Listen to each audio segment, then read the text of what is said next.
everybody, and welcome to Conversations with Annassa. So happy to see you this morning. Here we are in cloudy Portland, Oregon. So let's meditate. So take your attention inside.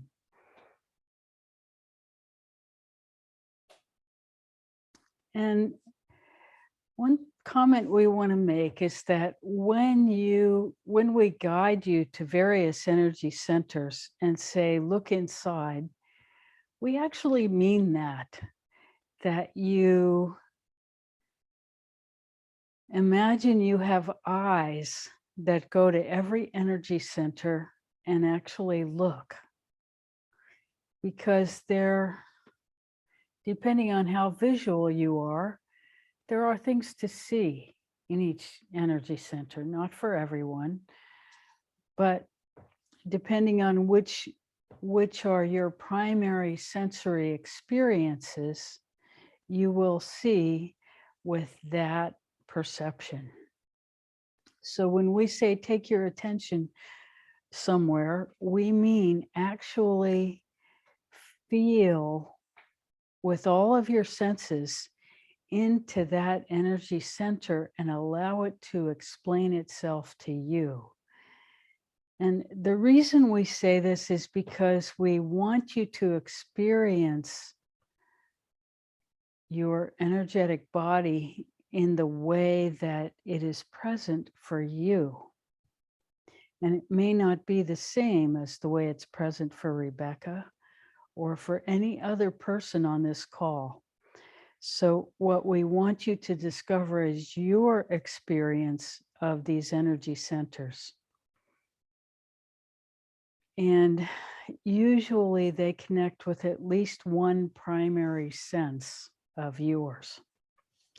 So having said that, take your attention inside, all the way down to where your energy field meets the dirt.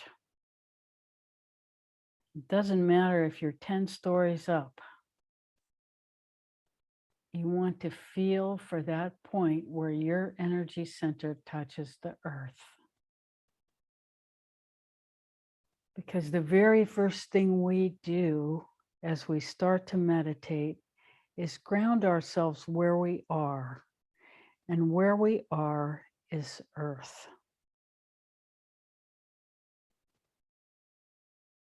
And any experience, expanded experience that we want to have starts with our grounding in the earth. Because without our grounding, we can't share our experience.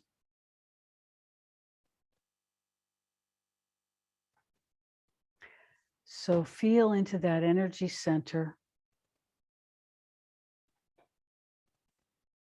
Look with your sensory eyes at that place where your energy field meets the earth.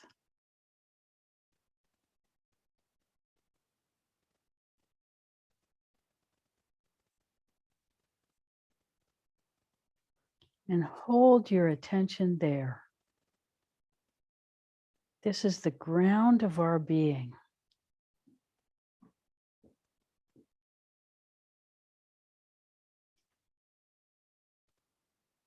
And now breathe into that energy center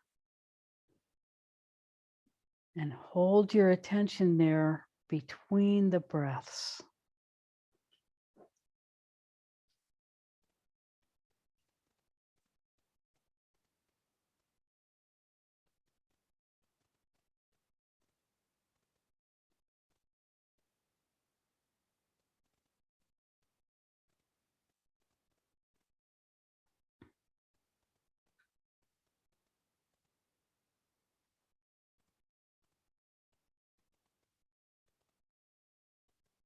Now gently allow your attention to rise to the tip of your tailbone. Take your eyes to the tip of your tailbone and look and feel.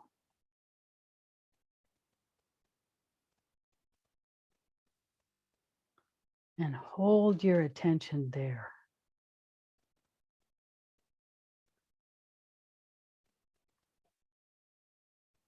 See if you can feel something relax as you feel into the space between the breaths.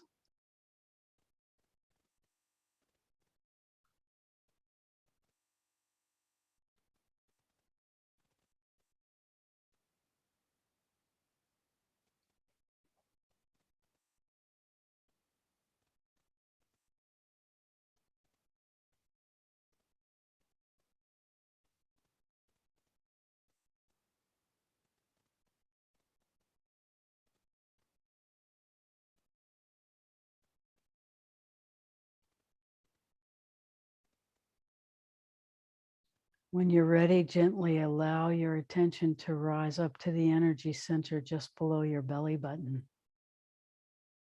Breathe into that center and hold your attention there as you look with all your senses into that space.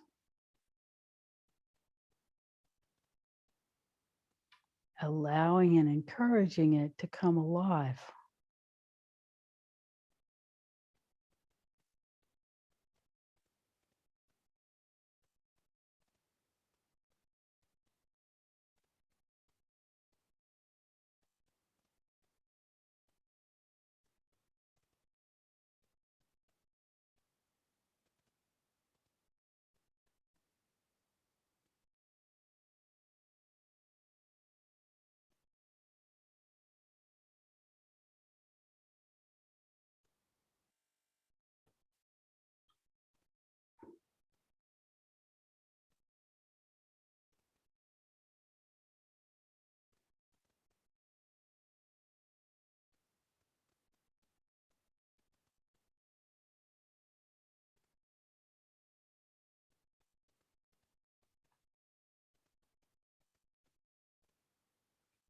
When you're ready, gently allow your attention to rise up to your heart center in the middle of your chest. Breathe into that center and look with all your senses. Hold your attention there.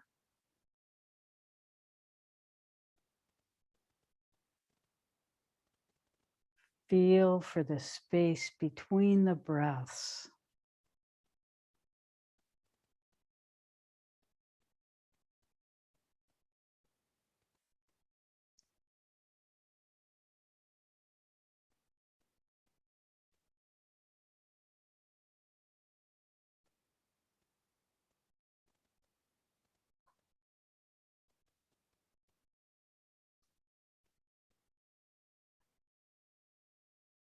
Gently allow your attention to rise to your throat center. You may have to swallow there to get some flow going. Breathe into that energy center as you hold your attention there and look.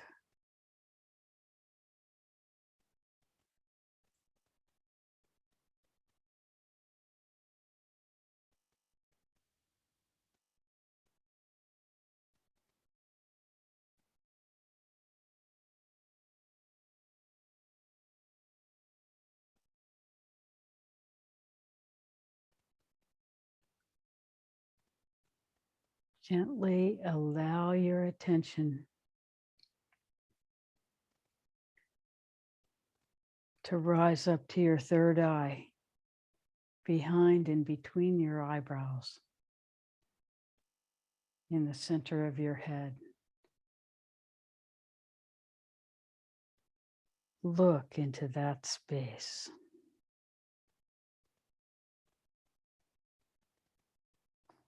Feel as you breathe into the space between the breaths.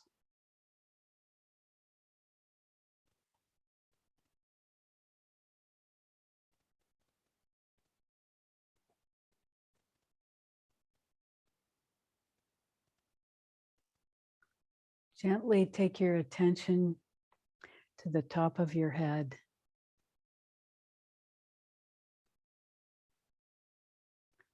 Feel for the 1,000-petaled lotus that opens to welcome pranic plasma,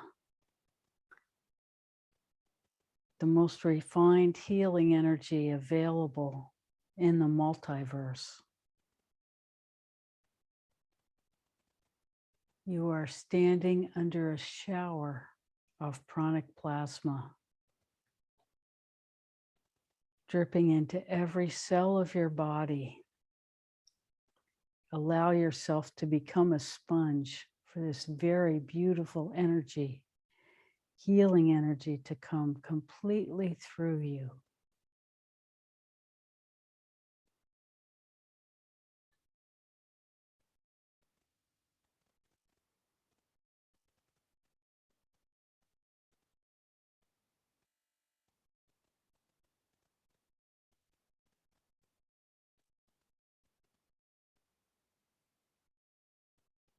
Allow this experience to permeate every cell of your body.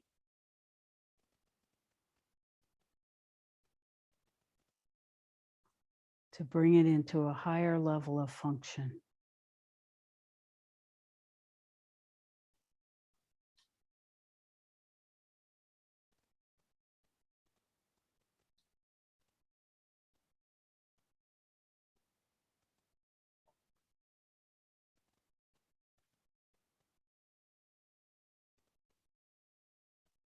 When you're ready, take your attention to the place where your fingertips would touch if you made a halo around your head.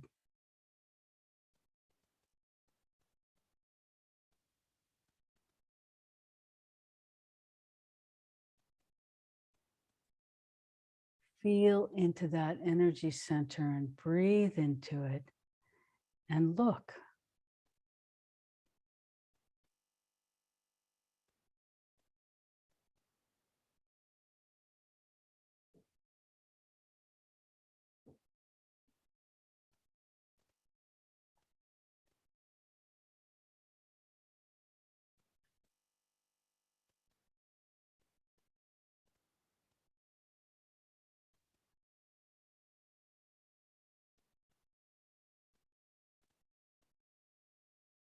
And now feel for the energy coming up the center of your body through your central channel, out the top of your head, and cascading down in 360 degrees around your body, gathering below your body to return through the central channel out the top of your head, completing this cycle. Feel into this movement of energy.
When you're ready, gently bring your attention back to this field of experience.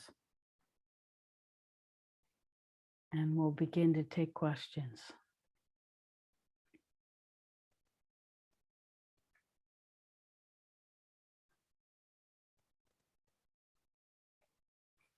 So happy to be with you this morning. How may we serve?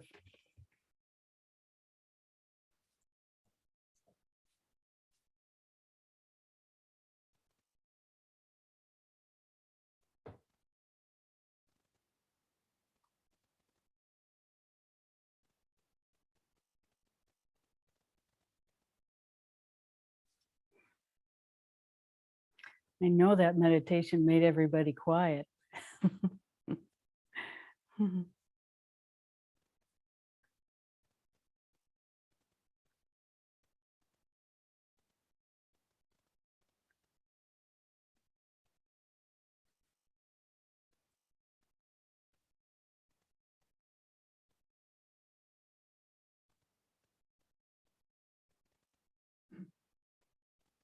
Anything? Wally? Go ahead and unmute. Yes. Okay. Hi. Hi. Sorry. First I want to apologize for how specific this question is to my own situation.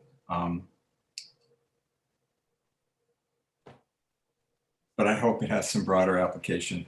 I am going to be moving to the big island of Hawaii. Congratulations. Thank you. And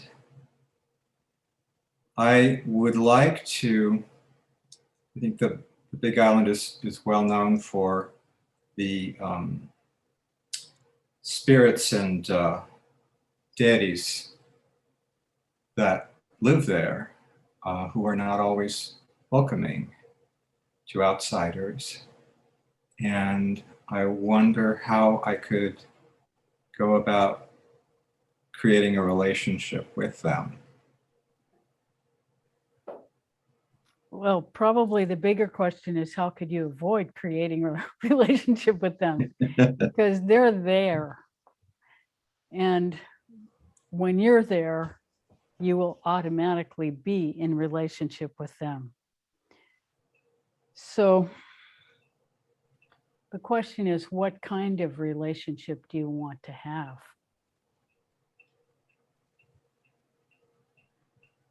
So having traveled quite a bit and done spiritual practice in numerous places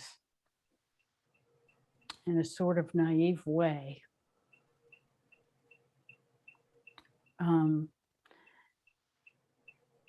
it's possible that naivete is protective. I don't know, because I think it is possible to offend the spirits that live in a place. And so you don't want to do that.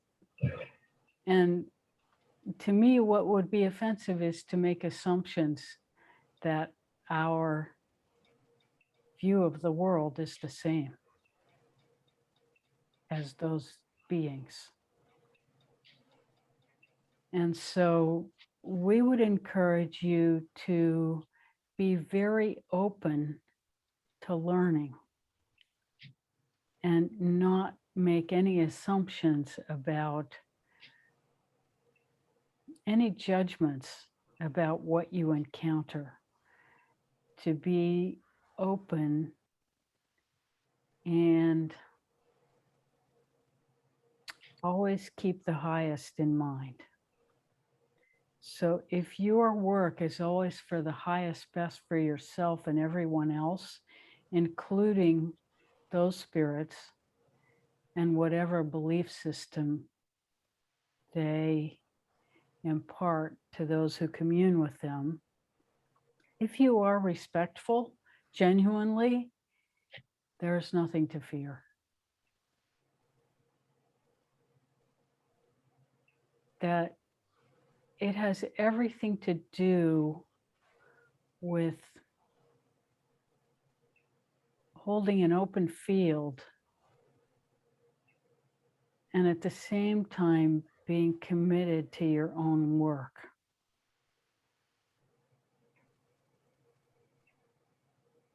And your own work is the discovery of yourself as a spiritual being, discovery of alignment with your own spirit, an expansion in that spirit, so that no matter where you are in the world, you are experiencing yourself as pure light.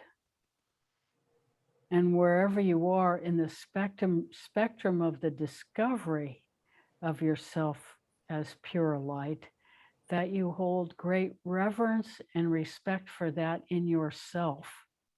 And you will attract to you what is helpful on your journey.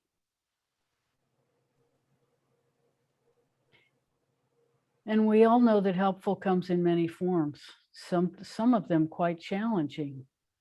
And there's probably not a person on this call who won't admit that some of their worst experiences have been some of their most challenging experiences have been the ones that they derived the most spiritual benefit from, because they changed enormously. So it's very hard for us to judge our experience when it's the challenging ones that change us the most. So it's not like we go looking for that. It's just that we acknowledge that that's not necessarily a reason to run. And so there's that. So we would say, number one, be completely respectful. No, number one, be completely dedicated to your own discovery of yourself, who and what you are at the core, and how to live from that. And that doesn't change wherever you go. Second thing, be respectful of the fact that you're essentially in a different country. Because when you invoke, just by your presence, the spirits of a place that is far, far different from anything, anywhere you've lived before, you are essentially in foreign territory. Assume that you don't know anything and be respectful as much as you know how. My experience is no matter how hard you try to be respectful, you're always breaking laws just by your naivete and by the nature of being uninformed about what it is that you're dealing with. And many of the people there aren't really in touch with the spirits that live there. So just always be respectful and know you're probably making mistakes, and be willing to do whatever's required to improve your awareness.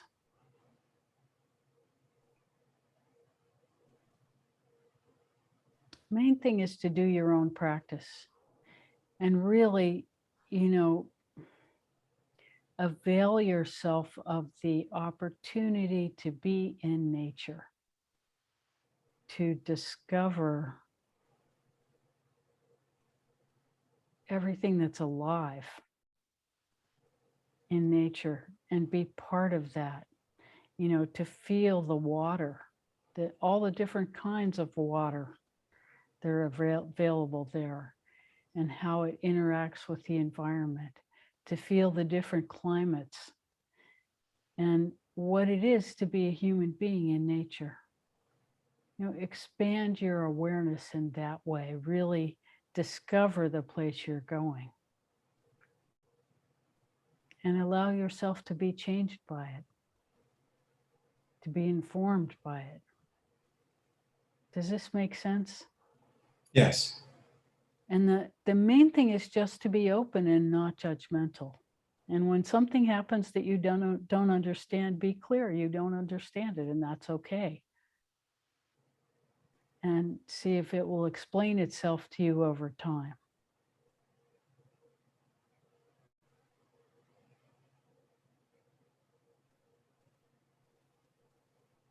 Understand that it is a warrior culture.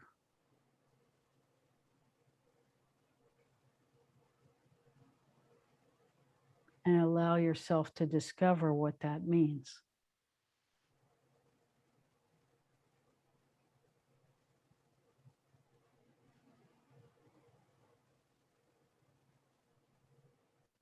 And whatever opportunities arise for you to study that culture, take advantage of it. You will attract what's right for you.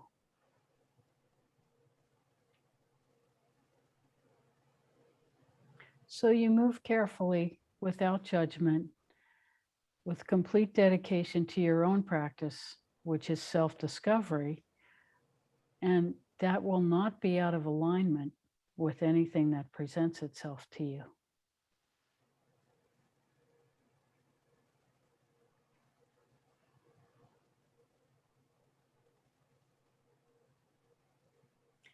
And remember what we do with fear, because whenever you go to a new place, there's going to be fear. This is true for all of us. And especially, we would call this a foreign country, even though the language that's spoken is the same. But you understand the practices and the spirituality of the earth is much different from any place you've lived, at least in the time we've known you.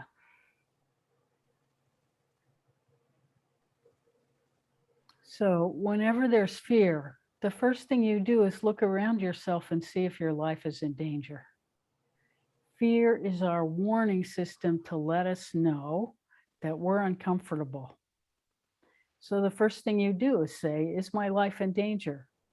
And if your life is not in danger, then you can say, hello, fear, thank you for coming. I really appreciate you doing your job. And now you can go back to doing your job because my life isn't in danger. And then whatever's left of that fear, whatever resonance, you can say Ho'oponopono to that. That will be in great alignment with Hawaiian culture. Thank you. I love you, and I'm sorry. In whatever order, you can say that until your equilibrium comes back. And then you can go more deeply into whatever it is you're experiencing. We hope that makes sense. Yes. Thank Does you. it answer your question? Yes, and I have one more. Could you say a little bit about seeing ourselves as light? Practice.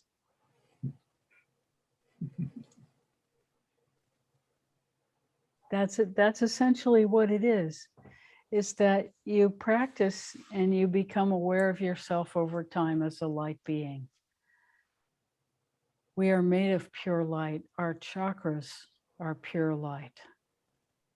And so as we feel into that system and take our attention and all of our senses there regularly, we begin to experience ourselves in alignment with light, merging with light. And that's where we begin to understand the oneness at the center of everything that is. We all come from light, we all return to light. In between, we are light, but because there's so many distractions around us, we often don't experience ourselves as light. Our first experiences on the earth take us away from the awareness of ourselves as light. Even though if you watch a baby has no idea it has a body, will hit itself and scratch itself. And, its eyes don't really focus for days, sometimes weeks. So it takes a while to learn how to operate this thing. But at our core, we are still light, even though we forget it. Don't know what else to say about it except just keep looking. And that experience will become more and more of your reality as you practice it. And, spirituality is essentially experiential. And the more you do it, the more it explains itself to you.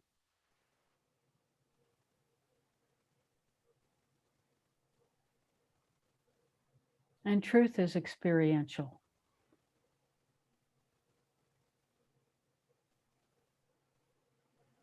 Real truth, you know by how it feels, not by how it thinks. You just know when something is true, especially something philosophical, something that brings you closer to your core.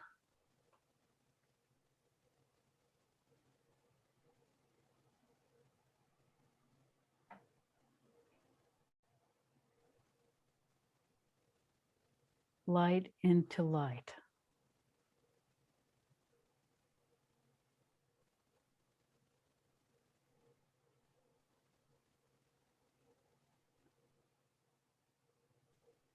What else?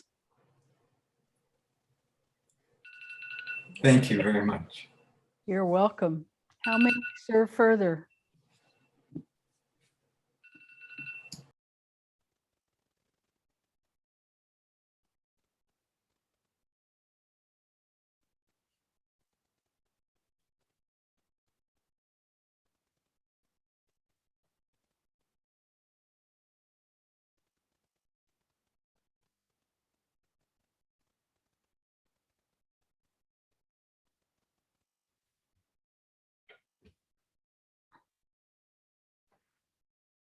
Maggie and David, it's good to see you up and at 'em.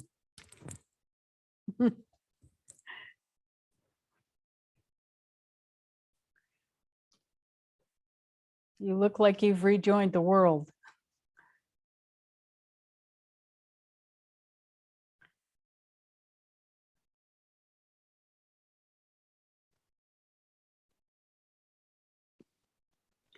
We're both feeling much better. Thank you for all your support. And Oh, great. you're so welcome. Yeah, you look good. Thank you. Glad to see it. Mhm.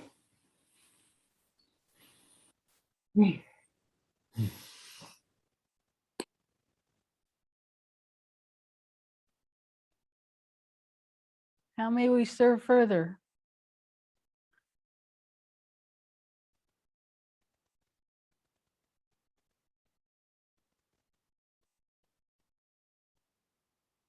Brenda? Andrew?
Hi, Nancy. Go ahead and unmute yourself. You're still muted. There you go. Hi. Hi. Hi. Well, I wondered if you could tell us what's going on with the full moon today. Any interesting elements that might be helpful? Hmm.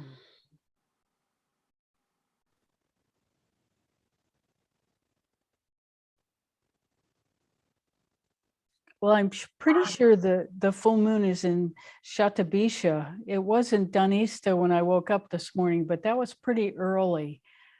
Was it at 5:30 this morning? Then it was in Danista. I don't know. Well, that nakshatra is called the star of the symphony. And its symbols are the mridanga or the tabla, which are the drums in India for the foundation of making music. And what else to say about it?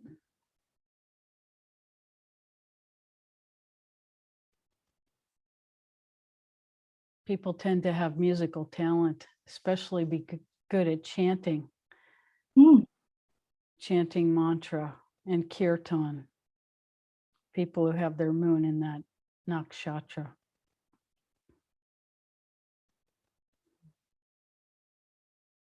So it's a pretty nice one. It's a benign one. Hmm.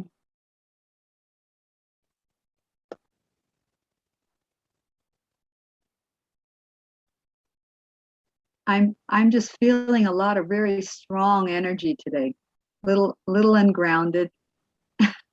There is a lot of very strong energy today, and it does tend to knock our socks off a little bit.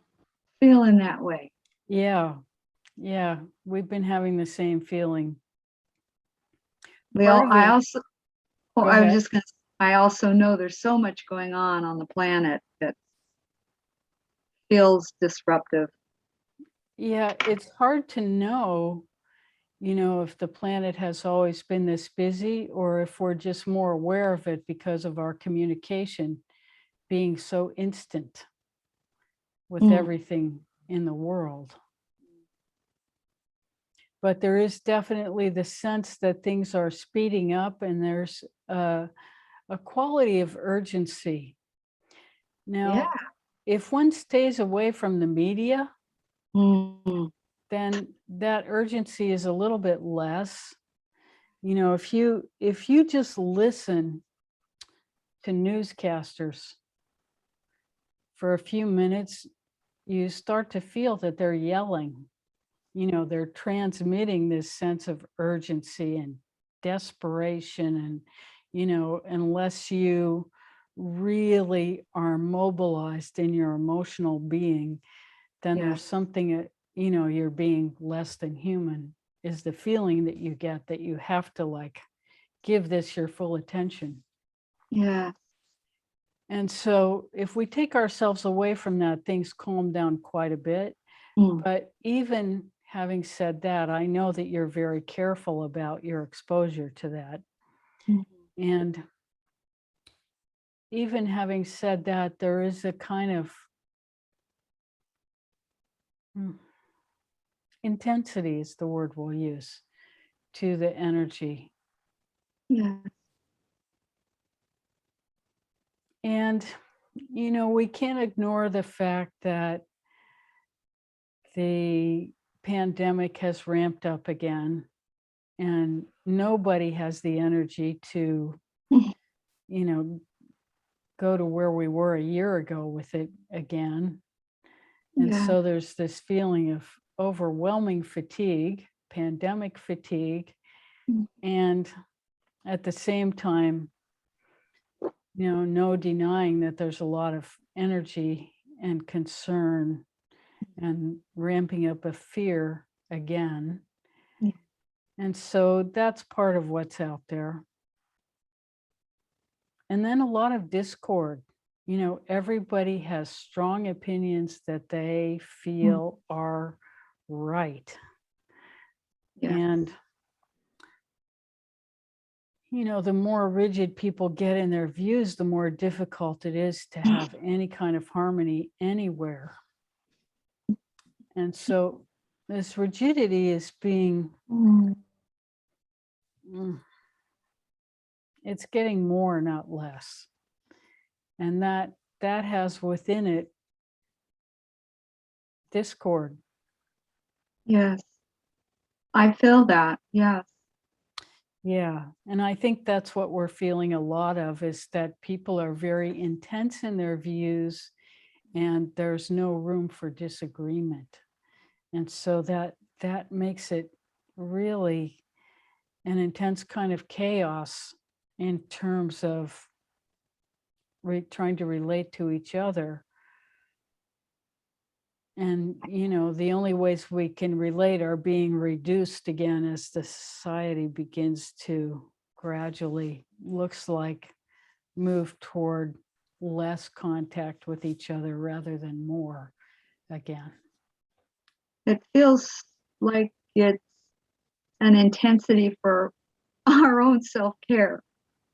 Yes, that's how I would Hugely. encourage everybody Yeah. to view this intensity. Yeah. Is that it's really an important time to think about our own health, our own, you know, vitality, and building our immune system, building our vitality, and really strengthening ourselves for whatever, you know, because this is turning into long haul intensity Yeah. experience,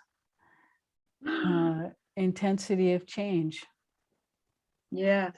Yeah. And, you know, rededicate ourselves to supporting our own practice and each other as we practice deeper and deeper. Because all of us know, no matter what our experience, all of us know that the only way out of the mess that humanity is in is to have some harmonious consensus of where we're going as human beings and what the ultimate human experience is and how we move toward that. Yeah. Anything short of that is not going to get us where we want to go. Yeah. And the only person we can change is ourselves in going toward that goal.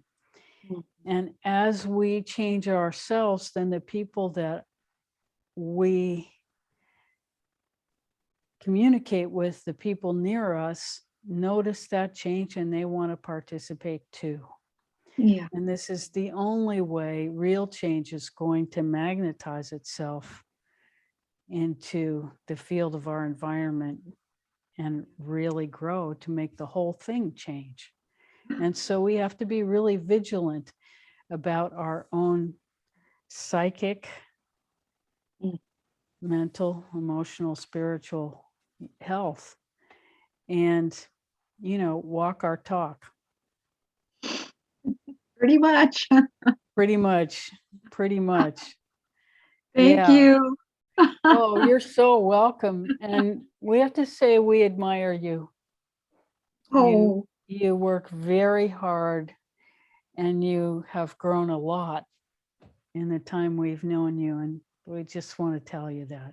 oh, thank you so much. You're I'm so grateful. welcome.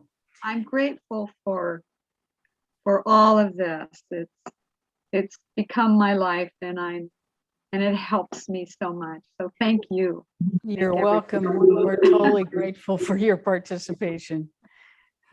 Okay, thanks. You're welcome. It's good to see your smiling face. How may we serve further?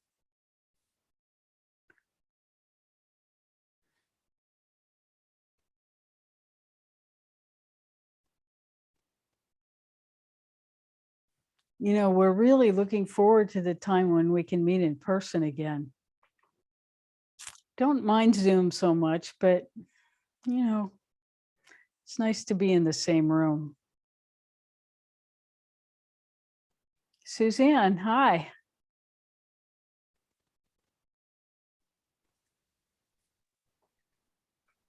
Good to be here and with others. I'm feeling some discomfort, conflict. I'm not quite sure what words to put with it, but it's recognizing that in some ways I have really appreciated this a lot of alone time. And as much as I don't want this to have to come back again and go through all of that is going to happen, that I'm afraid is going to happen in the next few months, of people being isolated and worried and then not paying attention to what they need to do to keep themselves and families healthy. But I'm feeling some confliction in myself, and I think it's partly because I'm not sure. There's a part of me that wants to be involved with at a deeper level with people in the community in which I live, in the retirement home. And, we're just beginning to open up and be a part of classes, and want to just, share what's important to me with other people and just my essence with them. And yet, on the other hand, I'm, being primarily an introvert to begin with, I'm sort of hesitant to get myself too engrossed in a lot of even the small community. It's just a feeling of discomfort that I'm having right now. Part of it's recognizing some, a lot of physical limitations I have, and that's okay. That's not really the problem. Right. Well, we share that conflict with you. There's something so wonderful about getting up in the morning and being able to be inward for an entire day without a lot of external kerfuffle to, really disrupt it. And, it's really a great gift.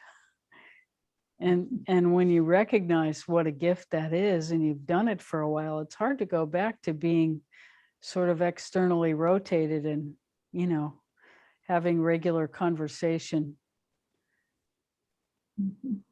So we're totally with you. But the difference is we're not conflicted about it. We completely appreciate having that when we have it. And then when you do that, when you don't have it, when you're again with people, you can completely appreciate that. And then go back to being your quiet self. And it's very similar, to all the other experiences of expansion and contraction that life itself is constantly undergoing. And so we have this thing also, and you could even talk about it as being internally rotated, really having your attention inside on what's important, and then having your attention outside. It's like the in-breath and the out-breath. And so when you understand that there's a kind of rhythm to life, and you always have the choice to say no. You don't have to go out there. And yeah, I understand that. And so, but, we made assumptions in our former lives. We made assumptions that certain situations were unavoidable. And so we just had to make the best of it. And now, having experienced a different reality, essentially during the lockdown periods and the periods of more isolation, we now realize that we have a choice. There is nothing that particularly obligates us to participate in certain social ways that we thought were expected and required before. And now they're not so required.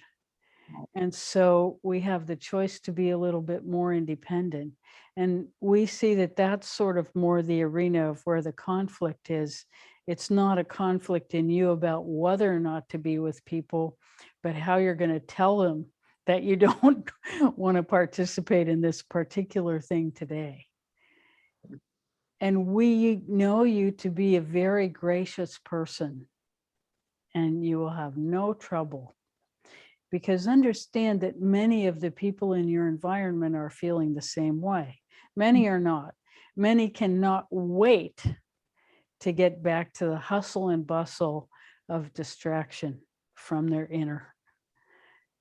But, you know, most people who are a little bit contemplative are not anxious to return to their kerfuffle. And like you, want to continue to cultivate the quiet. And we encourage you to take time every day for that cultivation and not to leave it by the wayside as things start to get back to normal. We hope that your new normal includes a lot of introspection and experiencing yourself as pure light and thinking about what it is to be in alignment.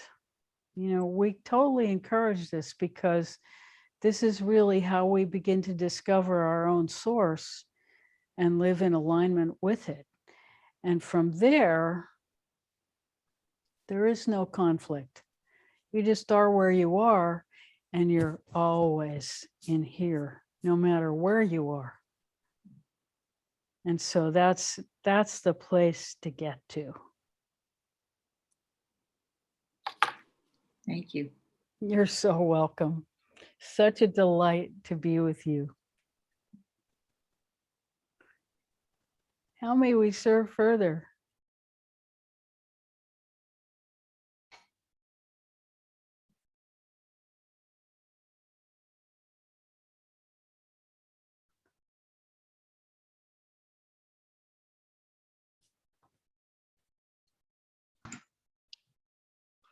Hi, Good morning. good morning. So happy to see you. Thank you. It's always good to be here. Yes, thank you. You're so welcome. I'd like a little follow-up from Suzanne's discussion. And because I'm looking at the same kind of situation, I kind of enjoyed some parts of the pandemic. I liked being alone. I really profited from that. And I don't want to go back to many old ways, but I'm finding it difficult because of other people's expectations. And it's not necessarily a gracious thing to not want others. You can't, you can only say so much about that so people understand. But how do you do this graciously? And my second part, are some of those opportunities that are presented for your growth? A very interesting question and an important one. So the first part of the question, we would say that it's important to put aside time that you dedicate to your inner work every day. And we would suggest that you do that, once you're awake in the morning, to align yourself as you begin your day, that you meditate some length of time, whatever works. We would say start with 10 minutes and gradually work up to 30 to 45. Every person has a meditation rhythm that cycles, and over time you learn the length of your own cycle. And it's somewhere around 45 to 50 to even an hour for most people. So you find your length of cycle and you respect that, and you make sure you do it in the morning at some point. And that sets you up for the day. And then no matter what you do in your day, you can hold your attention inside. And even if you're in a situation you don't want to be in, You can hold your attention inside. You don't have to be, you are two places at once. You are inside yourself and you are participating in whatever it is outside yourself, but you never drop your awareness exactly of your inside. And this is the thing that you've been cultivating during this alone time.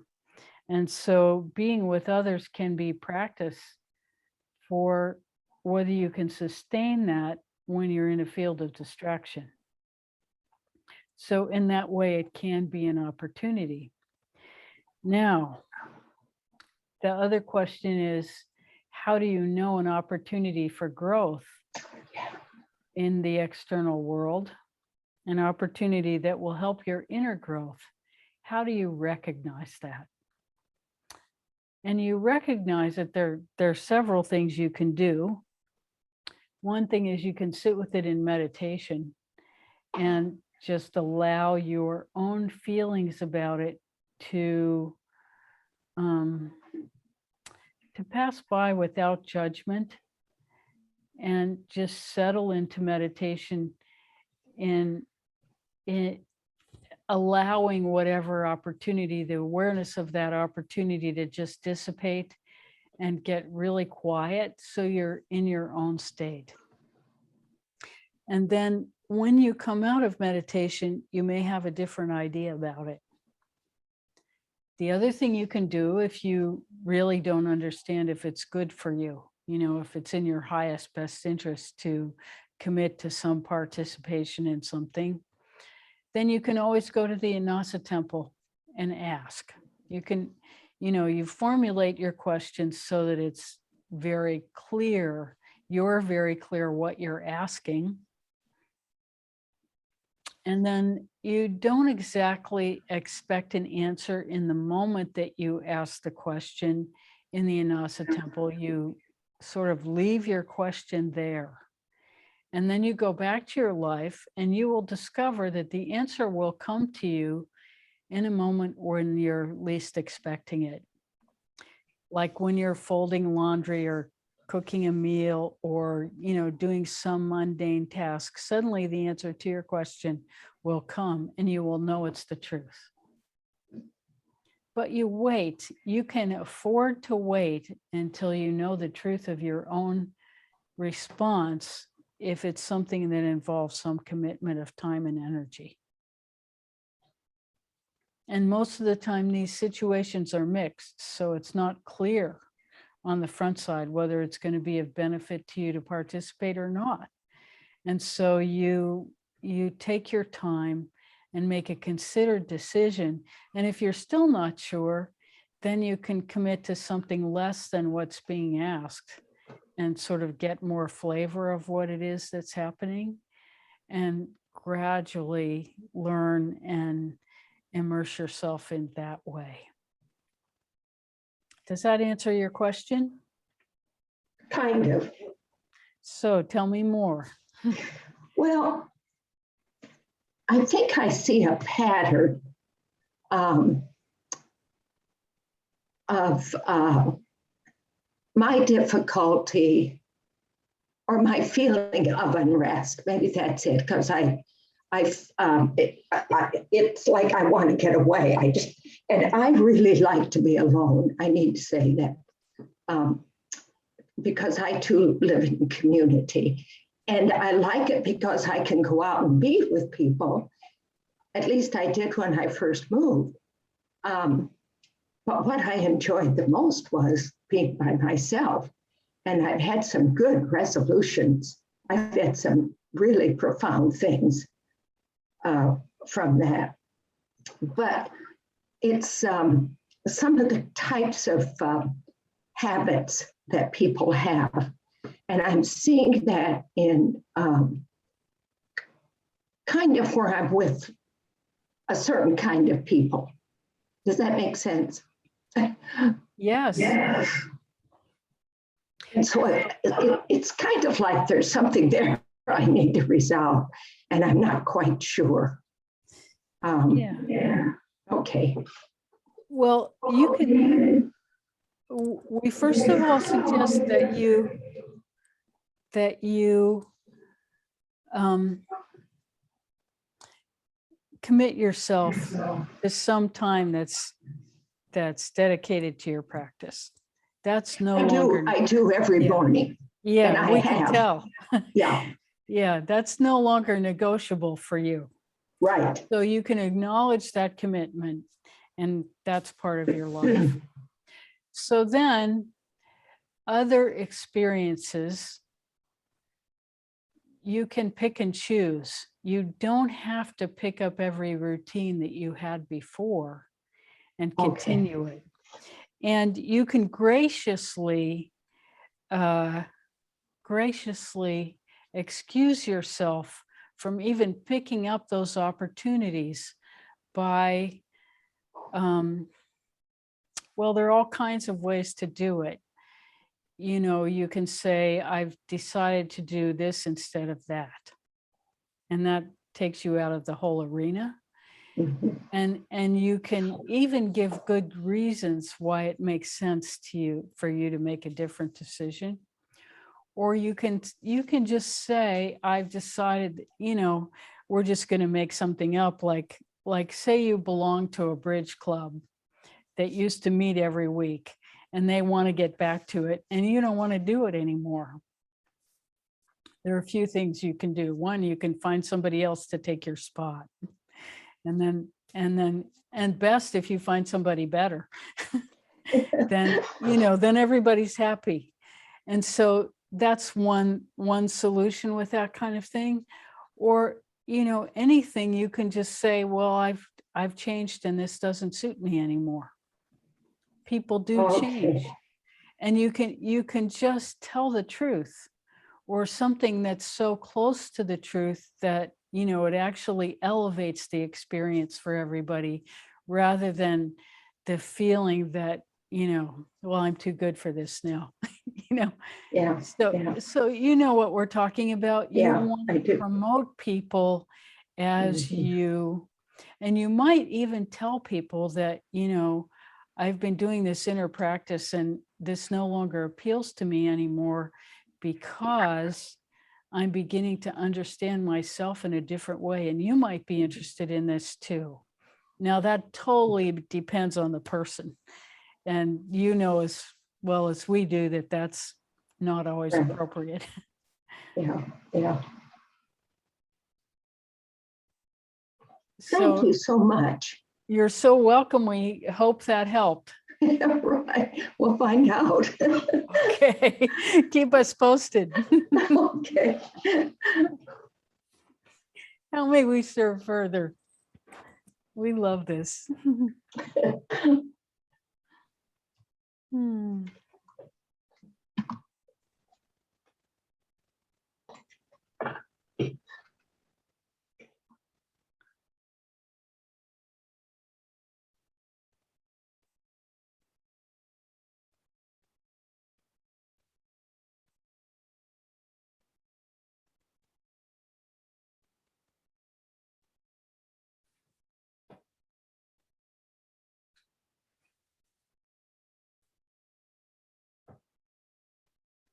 Andrew?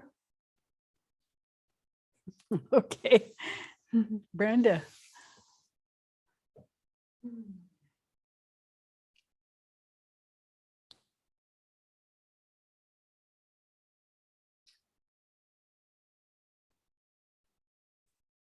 So I have it's a very personal, beautiful dilemma where I'm now working in a position I ultimately really enjoy and like, and I have an opportunity for another position.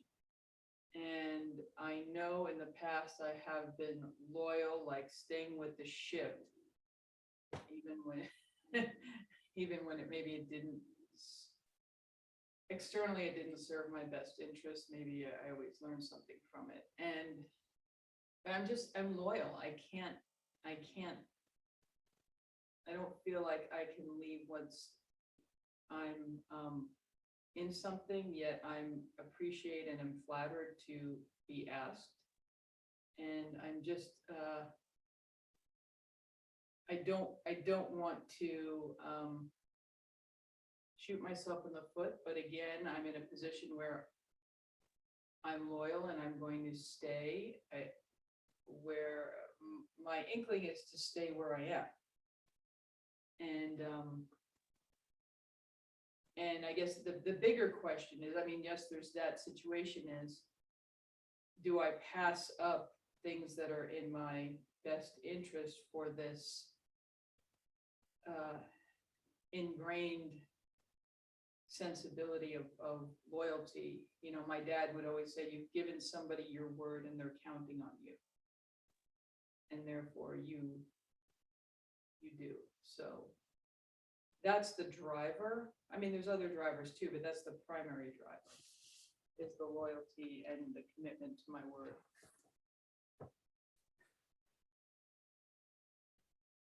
Well, understand that, you know, when you're in a job situation, loyalty and commitment to your word has to do with contractual obligation. And so it's important that you look at opportunity in terms of what really is going to serve your long-term goals. Because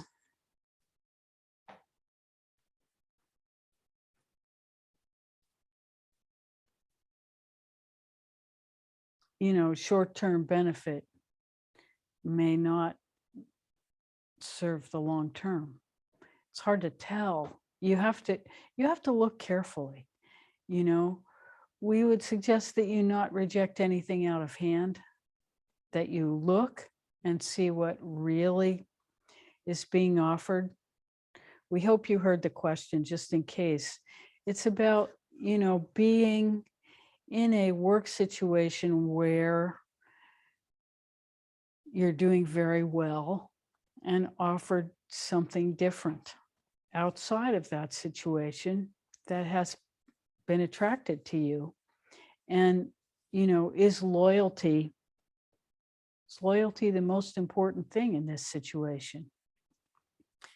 And really, you want to make every decision in roughly the same way. You sit down and you say, what's in my highest best interest? That's the question. Because the understanding is that if it's in your highest best interest, it's going to be in the highest best interests of the whole. Because if your highest best interests and the highest best interests of the whole aren't the same, then it's not true, the whole continuity as above, so below. This is the logic of love, that, you know, whatever is good for your highest best interest is going to be good for the highest best interest of the whole. And this is how we make our decisions, so that we can live with ourselves, because we want to be committed to the highest best for the whole. So you really look, not to use the word whole, you look in a holistic way at whatever these opportunities are, and you kind of look in that way in the big picture of your life. You know, how is this going to serve the big picture of my life?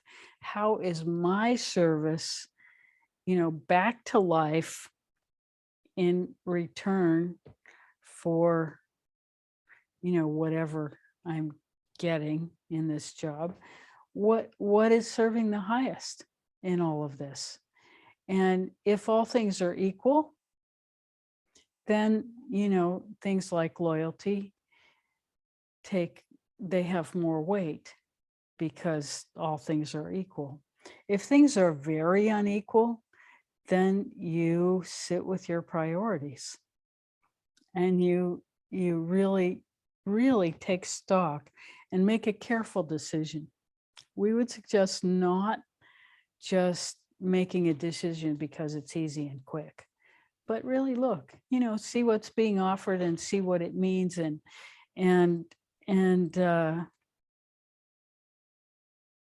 feel into it.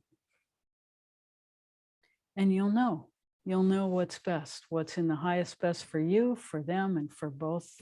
Whatever is being offered, you will feel what's best. And you don't always know from first glance. Now, if it's not possible for you to gather information, that's a different question. Wait until it is possible. Make a clear decision from all the information you can gather, not just, the kind of quick, easy solution that appears on the front side. We hope that's helpful. And that's not to say that loyalty is not important, but what is loyalty? And having been on a number of sinking ships, if you had abandoned ship earlier, would your life have been different? Interesting question to consider, because we find it really, really wonderful that you're willing to ask the question. Because previously it wouldn't have even been a question.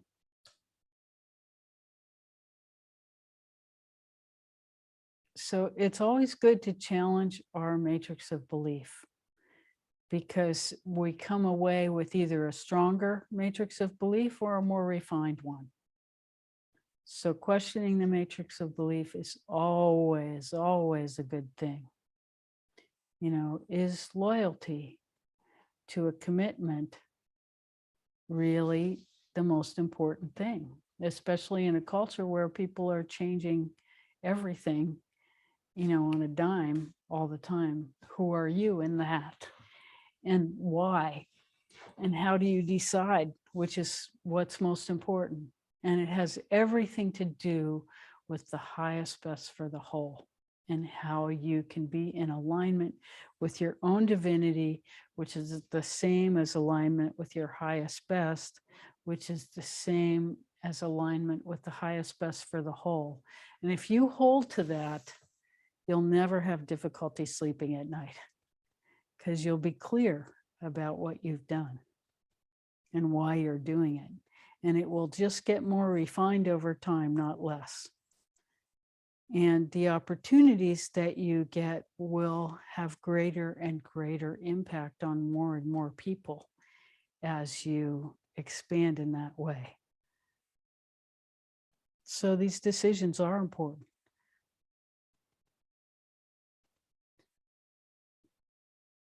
Good. Thank you for that question. Okay, so we're coming up on our second meditation. We love this part.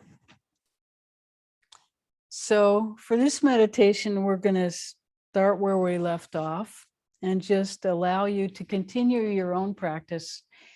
And we will be doing open eye transmission, and you can sit with your eyes open, closed, participate however you want to, and do your own practice, whatever it is. And we just are delighted to be with you. Thank you so much.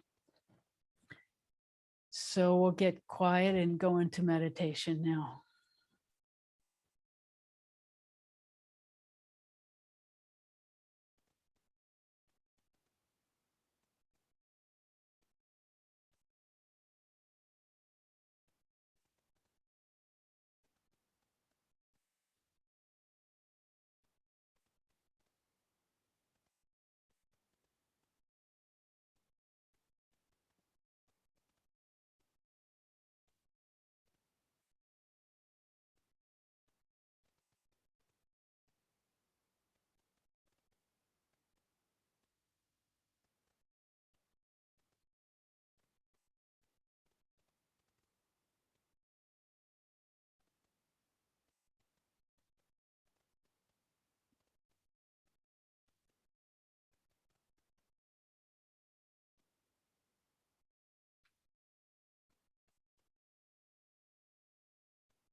Thank you so much for being here today. It's been really fun for us. So much love to you all. Till next time. Bye for now.